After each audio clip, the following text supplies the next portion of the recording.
Getting Data for Journalism. Nowadays, there are enormous amount of data which exist in many forms. They are informative, large, and with great variety.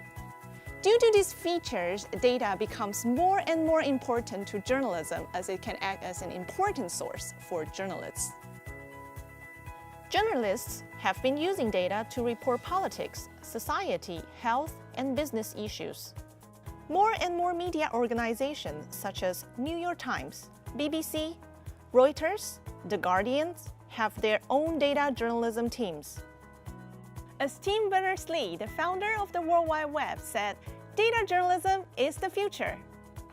Data journalism is a new set of skills for searching, understanding, and visualizing digital sources. Among them, getting relevant data is the very first step. For any data journalism work, there are two major questions at the very beginning. What data are available for our project and how can we get them? We can get data from government public databases, international organizations, academic organizations, crowdsourced data, commercial companies, and social media websites. One of the most important data sources for reporting politics and social problems is the government public data. Many governments have their own websites to publish public-related data sets, such as the voting records of Legislative Council, budget allocation, and social welfare. It is easy to find these websites by using search engines. You can combine data plus government plus your country name as your search query. For example, if you search data plus government plus Hong Kong, you will get data.gov.hk. Many public datasets can be downloaded directly from these websites or obtained through APIs. We have learned that government is a good source that provides public datasets. In addition to that, we can also get data from international organizations. For example, World Health Organization, United Nations, World Bank, and Internet World Stats, etc. publish global data regularly on their websites. These datasets are especially important for reporting global issues, such as human development, international trade, global economics, and inequalities.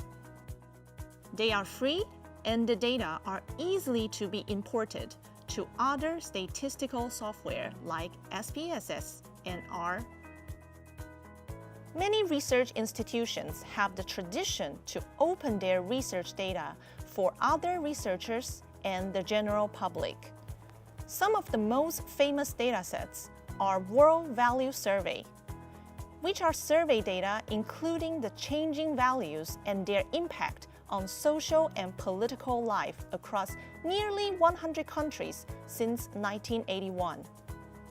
The General Social Survey, which gathers data on contemporary American society in order to monitor and explain trends and constants in attitudes, behaviors, and attributes. Hundreds of trends have been tracked since 1972. Similar surveys are conducted in Europe and Asia. After knowing several different sources for datasets, sometimes we will get tons of files, statistics, or reports which are impossible for one person to go through.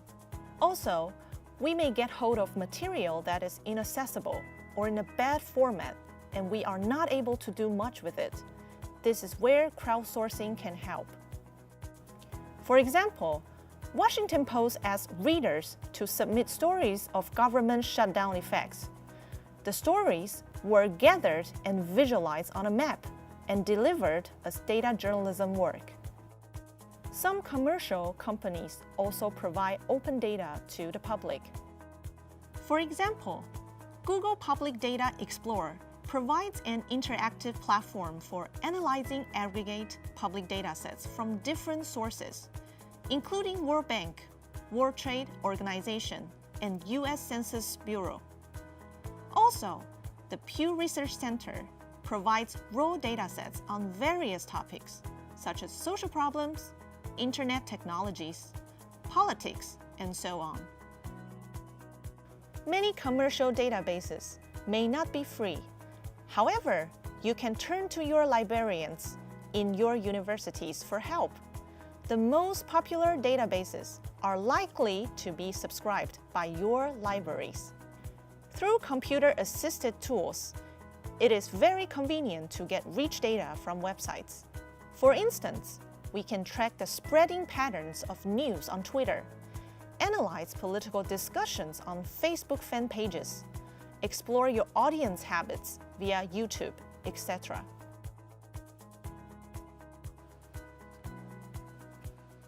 With the data sources in mind, the second step is to know how to get the data for further analysis and production. For many datasets, such as the government public data, we can download them directly in Excel files. If data are not downloadable, try copy and paste into Excel or Google Sheets. If the data are not well organized in web pages, programming packages are available for web scraping such as Python Beautiful Soup and Selenium. Another problem is that data downloaded elsewhere may be locked in PDFs. They are not ready for direct analysis. How to get the data out of the PDFs? First, try copy and paste. Then, try online PDF converters. Most of them are free. Upload PDFs online and they will return Excel files to you. If online converters do not work, you can use other desktop tools such as Tabula.technology. These methods work for text-based PDFs. For scanned documents, you need optical character recognition, OCR software. Software such as Adobe Acrobat can convert scanned documents into editable PDFs. Web scraping can be used to convert web pages into datasets. However, sometimes web pages may disappear due to unknown reasons. The Internet Archive can help us to recover the web pages. It has been archiving web pages since 1996, containing billions of historical web pages. So we have learned many different sources and methods to retrieve and analyze data. Now it is your turn to enjoy your searching.